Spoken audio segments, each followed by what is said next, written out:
Hello, everyone.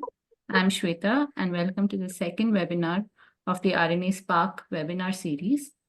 This is being conducted jointly by Ignite Life Science Foundation, NCBS, and IAC.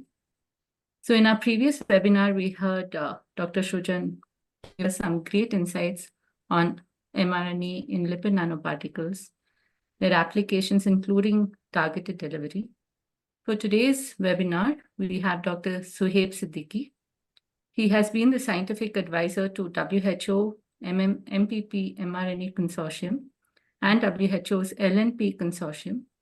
He was also the first director for chemistry at Moderna and is the scientific advisor for many biotech companies. Today, he will be talking about mRNA application and development for the first 30 minutes. And post this, we will be having a Q&A session. So please, in case you have any questions, please put that in the Q&A box. And then we will have the moderators, Dr. Raghavan and Mrunmoy Dey from IAC, who will take forward those questions. So Dr. Raghavan is a biophysicist. His research interests are in the area of protein structure and folding. He has also worked extensively in vaccine development, especially on influenza and HIV. And Dr. Mrunmoy Dey is a chemist, and he works on materials of the macro and micro scale with applications on interacting with biomolecules. And this also includes lipids for RNA delivery. So without further ado, I invite Dr. Suhaib to start his presentation. Thank you. Thank you, Shweta. So the topic which I was asked, mRNA application and development, it's a very broad topic, and I try to cover as much as possible the general aspects. You can ask any specific questions either over here or the email address is there. You are welcome. Anyone is welcome to email me. The very general schematic of the mRNA vaccine, how does it work? And we take the coronavirus example. The novel coronavirus was studied in the lab. The scientists sequenced its genetic code.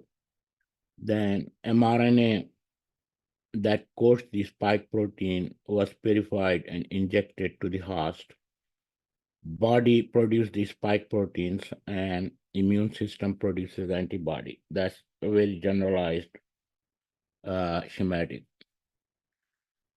The mRNA vaccine development, it was the very first time within 2 years a vaccine was developed for COVID-19 after the pandemic broke out. And how was it possible to do it within 2 years? Traditionally, the vaccine development takes a very long time, somewhere from 8 to 9 years, and in some cases could be even longer, starting from bench up to the phase 3 and phase 4. The 3 points which are very important for rapid development, which happened for the mRNA vaccine for COVID-19, was global collaboration. The governments, mostly the Western countries' government, the industry, and the nonprofit and academia, they work together to develop the vaccine, mRNA vaccine. So the collaboration was one of the major factor, and then the upfront investment from the national governments here, also particularly the Western countries like the US and the UK and Germany, which poured in substantial amount of the money, reducing the financial risk for the industry. This enabled the parallel development of the vaccine instead of sequential one. The previous advancement in the mRNA over the past decade was also substantial, and because of the funding and the collaboration was rapidly taken to the mRNA vaccine. The power of the mRNA vaccine. Unlike traditional viral vaccine where we have to grow an inactivated or weakened virus, which takes quite a longer time and it's a very substantial effort, the mRNA vaccines provide the genetic code to our cells. These instructions prompt cells to produce a piece of the virus target in case of the COVID-19, which is caused by the SARS-CoV-2. It triggers the immune response. One of the other advantage of the mRNA vaccine, it can be rapidly developed because it's a synthetic vaccine instead of growing the virus. And then the third big plus point for the mRNA vaccine or mRNA technology in general is it opens the door for customizing the mRNA for various infectious diseases. The other applications of the mRNA field which are being explored is the infectious disease. The mRNA vaccines could combat other infectious diseases, for example, flu, Zika, Nipah, and so on. The immunotherapy, harnessing mRNA to enhance our immune system to the ability to fight the cancer. The genetic disorder. mRNA might correct genetic mutations responsible for certain disorders. Regenerative medicine. Could mRNA help regenerate damaged tissues? Therapeutic vaccines. These could treat existing infections or prevent disease progression. So bottom line is the potential is vast, and in all these areas and plus some others, there's ongoing research in the academia, also the industry, for various disease targets and various applications of the mRNA. Bottom line is the mRNA is not just the pandemic superhero. It has a vast potential with immense promises to develop the therapeutics and the vaccines for various disease targets. That sounds pretty simple, that, okay, we can develop a synthetic mRNA, we can develop the mRNA therapies for different diseases, but this is not that simple, the way I just put it. It is like a tango dance between science and medicine. I'm not good at any kind of the dance. So, and the tango is one of the very difficult one. You have to go back and forth, back and forth. The major issue comes in is maximizing the efficiency, which is delivering the mRNA to the target cell. And then the challenge gets in, the mRNA is degraded pretty fast. So can we bring it with the maximum efficiency to the cell membrane? That delivery is and was before and even now is one of the major hurdles for developing the mRNA for various disease targets. Researchers, they are still, that's a very broad research area where you have to find a proper delivery vehicle, something which can elegantly escort the mRNA into cell without triggering the immune response and without degradation of the mRNA. That's where the lipid nanoparticles, they comes in. They protect the cargo, which is the mRNA, from extracellular degradation to make sure that it arrives intact to the target cell. But one of the problems comes in, we cannot have we take the LNP, the lipid nanoparticles, let's say from Moderna, which the Moderna is using or the Pfizer is using, and we can cage any mRNA sequence and it will deliver the mRNA intact to the target cell. That is not so simple. The researchers, they are working, and particularly the Michael Hammer from Berkeley lab, he published quite important work on it. The reference is right here, where concluded that for different mRNA sequences, there's a correlation between the LNP, the lipid nanoparticle, and the mRNA sequence which it cage for maximum efficiency and efficacy. So the conclusion is we do need different LNPs for different mRNA for different disease targets. We cannot have one or two or three LNPs and the problem is solved. So that is another major research area in the mRNA therapeutics and the vaccines development for investigating the different LNPs which work efficiently and efficacious and provide the proper efficacy. The other one, we develop the mRNA, that mRNA has to turn into a desired protein. And so it has to go through a successful translation. For that, we check the scientists, they check the ribosome to make sure that the correct translation occurs. And if the protein is giving even some, even the minor amounts of the undesired protein, that could be very disappointing and potentially could be very harmful. So that's the another biochemistry research area. You have to make sure that we are getting a correct translation.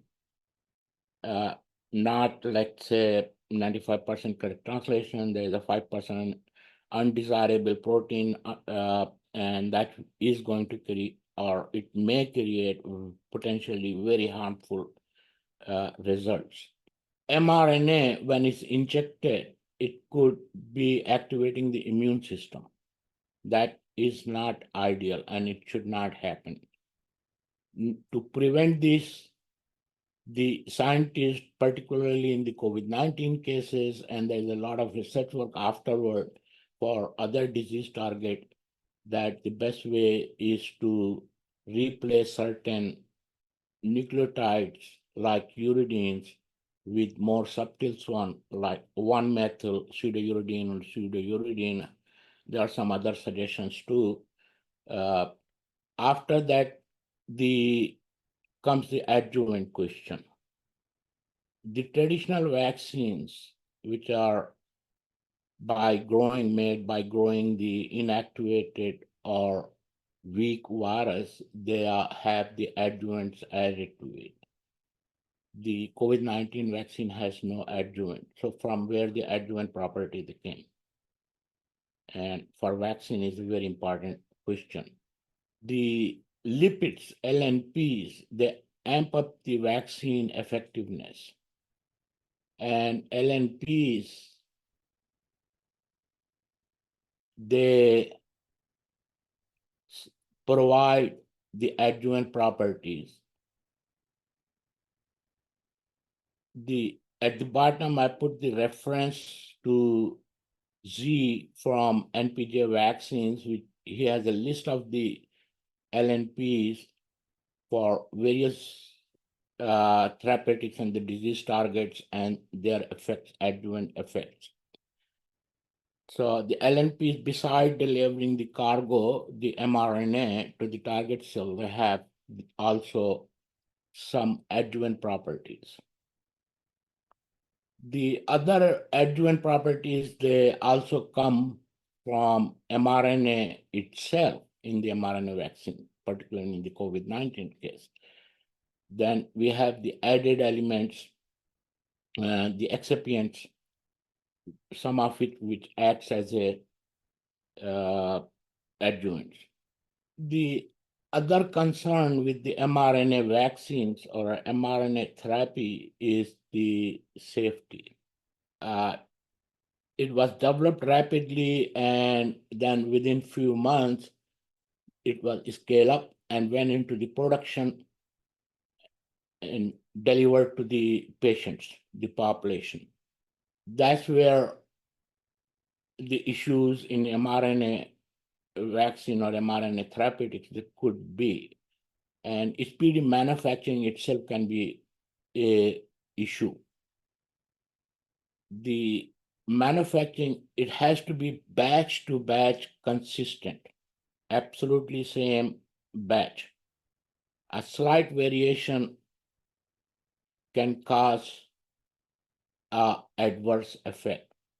During the pandemic, towards the end of the COVID-19 pandemic, there were news that in Europe, a lot of patients, they were reporting serious adverse effects. And the researchers in the Denmark, when they analyzed the different batches from the Pfizer-BioNTech mRNA vaccine, they noticed that batches, there were very slight variations from batch to batch, and it was causing some serious side effects. So we cannot have any kind of variation. They have to be consistent. So the speedy manufacturing in the mRNA vaccine could be challenging, that you have to maintain consistency between batch to batch. The other is mRNA sequence itself. When we are scaling up the mRNA sequence and producing it, a slight minor tweak, negligence can cause issue further on. And that's the another variation, which for the safety reason, it has to be strictly controlled. That could be absolutely no variations, no minor tweaks. Let's say we are making that and the one nucleotide, well, is not the same one which was in our bench or in the clinical trials we have, and we got some undesired results because of just the one nucleotide. We cannot ignore it. It has to be, the purity has to be the same. Everything has to be the same. So the scientists, in the manufacturing, they have to follow every step, production, purification, formulation, to ensure that there is not a slight variation from batch to batch. Any misstep could be disastrous. Besides the research work, the production is one of the big challenge in the mRNA vaccine. Also the toxicity. So mRNA itself can trigger this immune response, and we have to make sure during the research phase, when we are developing the various therapeutics, that the mRNA provides the correct immune response. And for that, one of the options is tweaking the different nucleotides, changing the, for example, uridine to the pseudouridine and methyl pseudouridine, which provides the correct immune response in addition to the stability. The second is delivery, getting mRNA into the cell, because it can, before it reaches the target cell, it can be rapidly metabolized or degraded. So the LNPs are used, but as I mentioned before, we have to use different LNPs for different mRNA targets. Universal LNP so far has not efficiently worked. One of the question which comes, very misleading question or a suggestion, that while the Moderna used the LNP, their whichever number is, for the COVID-19, and then they are using the same thing for the RSV, which is not true because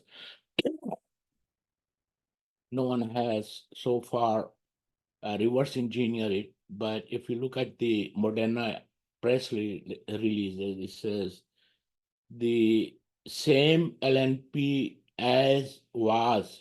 So you have to pay attention to their word, as was used for COVID-19 vaccine. Then they say in second similar LNP. So the word they are using quote unquote similar. So all LNPs, they are similar, they are branched and they are LNPs was used. Then the third press release, they are using the word similar as. So which is even further away from if you look literally. So we don't know which LNP they are using. My conclusion is it's not the same LNP. And if you look at the scientific publication, the people are claiming that the Moderna RSV does not have a longer efficacy as the Pfizer one has. So the LNP, one of the or some authors, scientific researchers' suggestion is most probably responsible for the efficacy issue with the Moderna RSV vaccine because it's after 6 months it almost loses the 50% efficacy. Then comes the translation troubles during the as I mentioned before, the mRNA, that when we are doing the mRNA production, we have to make sure that we have to follow the ribosomes, that there are no undesired proteins are produced. So that was in general, and let's see if we have any questions or comments. Thank you, Dr. Suhaib. I think we will go on to the question session with Dr. Raghavan and Dr. Mrinmoy. But I had a question. So Sure. What happens when we are looking at concomitant vaccines using different vaccines with mRNA and immunizing patients with it for various diseases? What kind of outputs can one expect? I didn't. So you are using a different mRNA vaccine. Let me grasp it. For different disease targets. Yes. Yes. So what happened? So one is you will be immunizing patients with different sets of lipids, different sets of mRNAs, That's and correct. the timing Yes. of it also might matter. So what kind of immune responses would one expect? Is it safe? Will there be some issues with toxicity? I just wanted to get Well, your inputs on this. so far, let's say, looking the current research work so far for different other targets, let's put the COVID-19 aside, because that's basically is an old story. We know it works in that field, but so far no product has come out in the market for other disease target. So yes, there are toxicity issues, and that mostly is related to the mRNA sequence. So it's producing the unwanted proteins in minor quantities or too much quantities. And that is an active research area. That's where the things are being developed or being researched. Thank you. Yeah, I think we don't have any questions so far from the audience, Suhaib, but there are a few things that I wanted to find out, from you.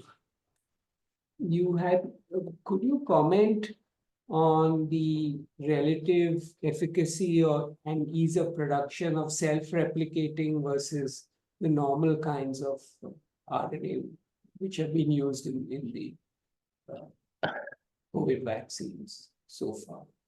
Ease of the production that come, those issues, they are same thing. in general, I mean, we should not be saying the production, the issue is with the mRNA. Those are the general issues with any vaccine, mRNA, RNA, self-replicating DNA vaccine or anything, the sequence or the production has to be exactly monitored. Now, self-replicating, the CureVac works on it and they produce it, but there were a lot of issues with it. I'm not honestly aware of what exactly the issues were or from where they were coming during the production or the vaccine itself, the sequence of the self-replicating the RNA, that was not disclosed because it's a commercial, I mean, what was a commercial vaccine. The research lab, they haven't gone into the production, anything from the research lab. So it's hard to comment in that area. But yes, the recipe or the guidelines has to be followed. Those are the general guidelines from the US FDA that there cannot be any genetic therapeutics with the mRNA vaccine that come into that areas. Any RNA vaccine will come. It cannot be, the batch variations are absolutely not allowed. Like in the tablet therapeutics, capsules, 1 or 2% variations, they can be ignored, but not in the genetic products. Right. My point was that the self-replicating RNAs are much longer often than the regular ones because they have to encode for the proteins that allow the RNAs to replicate. And so, how that impacts their manufacturability.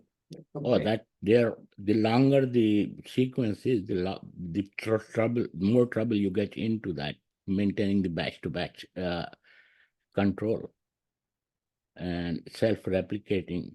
As I said, I'm not aware exactly what the physical issues were, but that is very much possibility that could have the batch-to-batch variations. Thank you. I'll just take a few questions from the chat. So one of the questions, what is the current status of the cellular targeting abilities of LNPs? That's hard to say, and I communicated with Shweta that requires some long answers, which I will definitely send for all those questions, and you can attach it with the recorded version. The cellular targets for the therapeutic vaccines, that's an ongoing research. And in short, I mean, there are a lot of consideration. I don't know where to begin with over here. The vaccine, the therapeutics itself, you can use the mRNA for monoclonal antibodies and the immunomodulating drugs. So there are a lot of, and the CAR cell therapies, there are a lot of cellular consideration for which the mRNA can be used. But I think the question is, how good is the current ability to target specific cells and tissues with the mRNA? That comes from a chemistry point of view, the delivery mechanism. Is the LNP going to work there? And as I read, some say, no, the polymers are working better for other disease targets. So that is an ongoing research. There is no definite answer, yes, but the short answer is the targets or the delivery agents are still being investigated, and I do not believe there's any settled delivery vehicle for that field. The LNP or the polymer or the proteins. Couple of the researchers, they published the proteins, but the protein itself could cause serious toxicity using the protein as a delivery mechanism. And there was another question on the batch-to-batch variation in mRNA vaccines, in what sort of parameters does this show up? In case of the Pfizer-BioNTech, the variations, they were the formulation one. They had slight variations of the formulating agents. So the formulation variations, and that caused serious side effects. So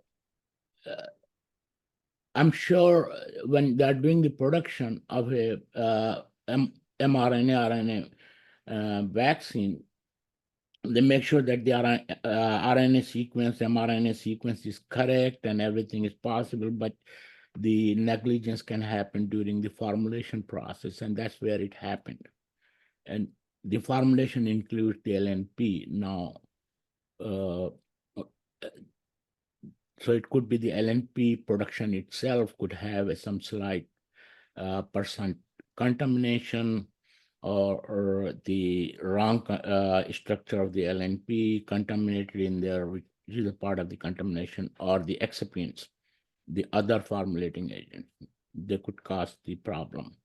And can the nucleotide modifications lead to changes in the translated protein sequence?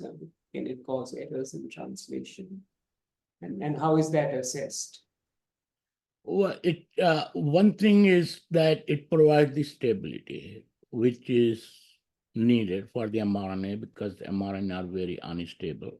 Then the translation. If we are using a natural sequence, that can cause the immune response, and actually does cause the immune response. To control that, use the subtle nucleotides, like the 1N-methyluridine. So you do not have some undesired protein which are coming from using the natural sequence. So you control by replacing the nucleotides with, so far the mostly people are using the one are out.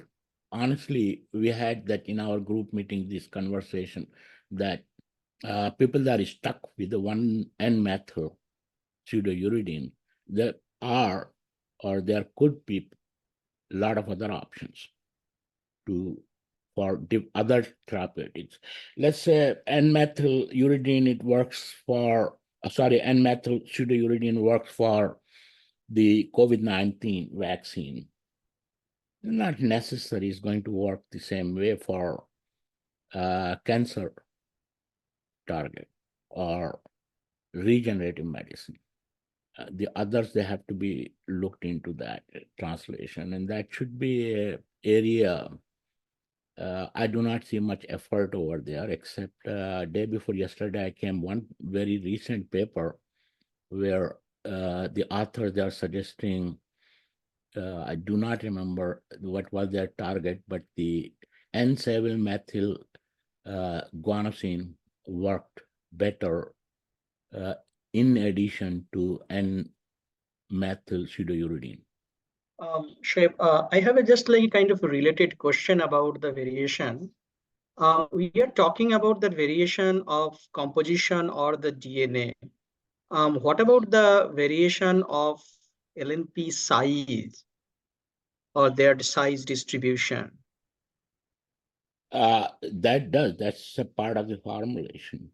So the particle size, when you are caging the mRNA, and if, let's say, the one vaccine, for example, the COVID-19 works for 80 to 90 nm, and you have 120, 130, you are going to get into a different results issues.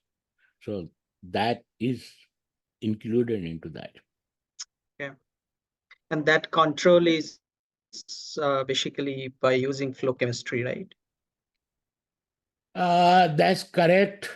And on a large scale production, I'm not a chemical engineer, so I do not comment on how they control it on that. instrument for flow chemistry. There are some large scale instrumentations that are available, but which one they are used, I cannot comment exactly on that. Not my space. Okay, yeah, thank you. Now, for therapeutics, very often you have to give repeat administrations, right? So, does that cause any kind of reactogenicity or safety issues, or and do the doses have to be larger than for vaccines? How are people addressing all these issues? How they are addressing that repeated doses for the vaccine, so far we know it works only for COVID-19 and it's very safe, except for the patients which were immunocompromised. Now, if for other disease targets, let's say for cancer, if the patient is immunocompromised, the repeated dose had been an issue, because even a single dose for COVID-19, not even the booster, just after the first dose, immunocompromised patient, they showed serious problems, serious side effects. So yes, that's an issue for, it depends on which disease target you are dealing, what is the patient population.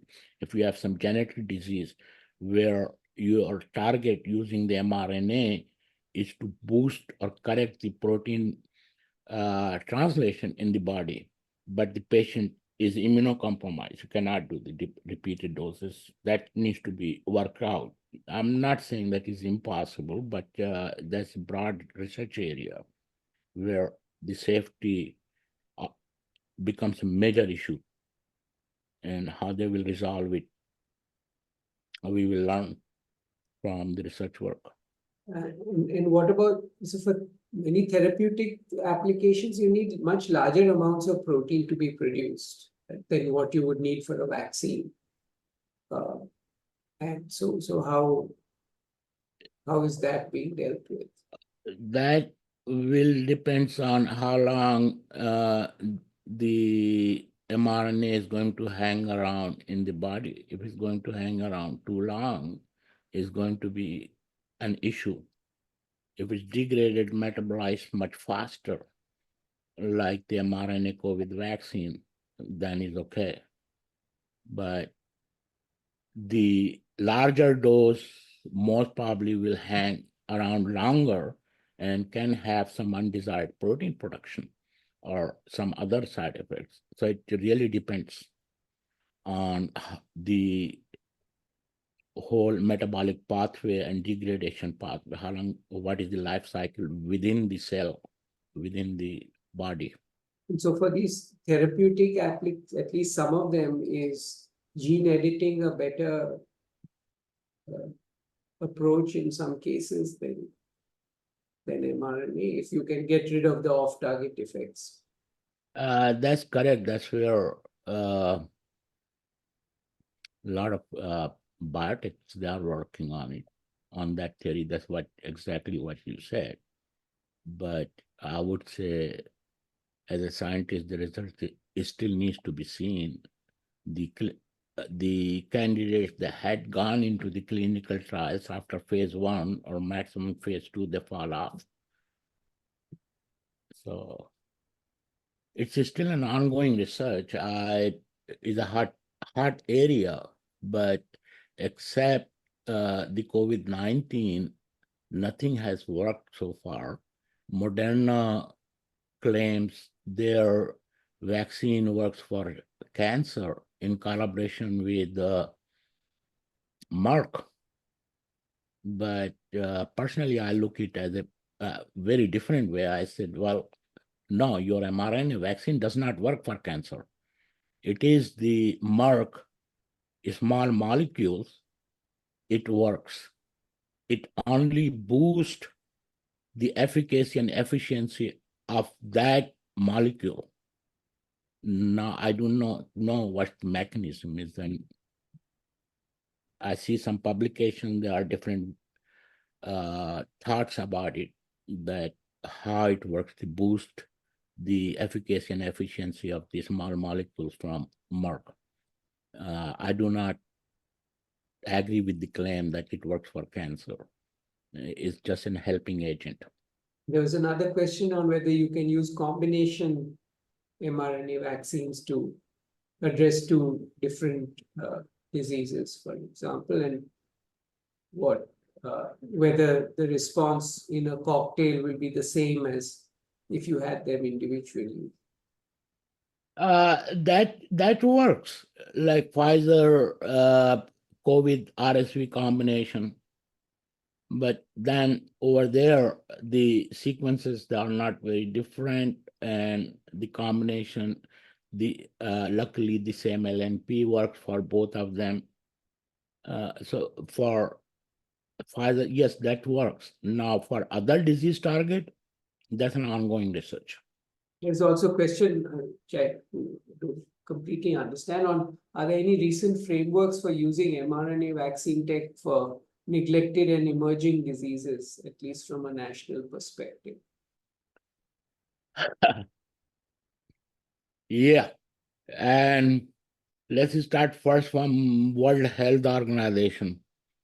Last week, I got the letter they are giving up on the COVID-19 research, mRNA vaccine, which they were developing in Cape Town.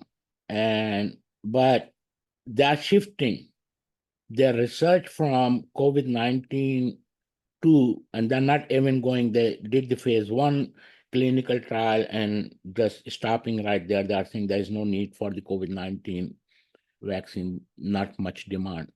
And in Africa, the small molecule, the Pfizer one works. So they are okay with that. But they are taking the other approach for other disease target, and they are inviting different industries and academic institutions and to work on a different disease targets, which includes the neglected tropical diseases like Nipah, MERS, and so on. So yes, the World Health Organization might be starting a big effort in that area.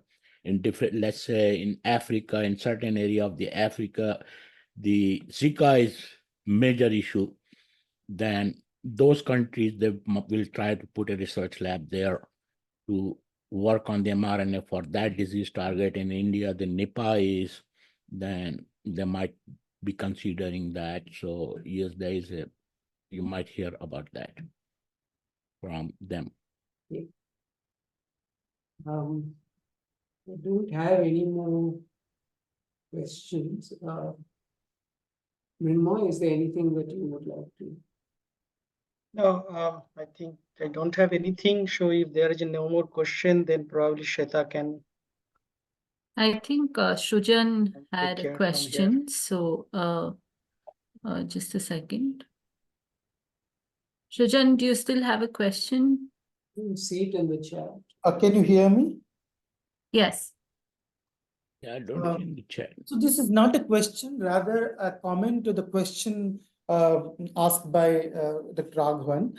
So the thing which, in the protein replacement therapy, particularly when we are looking at gene editing, the HDR is highly challenging because we've been working on those lines. And the maximum efficiency in primary cells, that too in vitro with electroporation, we get 20 to 30% in hematopoietic stem cells that we're working on. And in vivo, it is even further more challenging because the amount of the editing molecules get into the cells are very, very less. Because the donor template, again, it is like a pDNA delivery. And you need adeno-associated viral into it. Again, the problems with adeno-associated virus, like one, Zolgensma costs 17 crores. The humongous costs add up. So those are pretty strong limitations. That's why even in Jennifer Doudna for Intellia, she's working for Intellia. She's in, I think, is a co-founder or some close association with Intellia Therapeutics. So they conducted a clinical trial using lipid nanoparticle and Cas9 mRNA form that too for only NHEJ to knock down the particular genes. That is successful, but it is not for the replacement. That's what just the comment I would like to make. Yeah, well, I mean, you mentioned the lipid nanoparticles. What was used? Which lipid nanoparticles? If you just took, assuming that Moderna or Pfizer one, they So, will work, then you have to research. That may not be the case, and you have to find a proper lipid nanoparticles. The lipid nanoparticles may not work. You may have to research the polymers.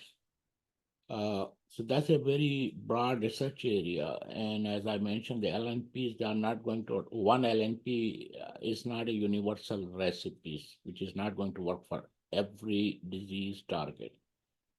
And what I include- no, what Yeah, go ahead. I comment on this gene editing particularly because for the donor template, no, initially when the lipid nanoparticles were not just new, like they were there even 1980s. No, we've been working on lipid nanoparticles for 2005 and not gene delivery. And my boss was working in 1990s. So things are like the critical bottleneck for the gene therapy with lipid nanoparticles is to deliver into the nucleus. So that's where the lipid nanoparticles field was a little stagnant for several decades because their efficiency was very much limited to delivery into the nucleus. So that's where viral particles had an advantage. But when it comes to the delivering gene editing reagents, that has to be delivered into the nucleus, the donor template.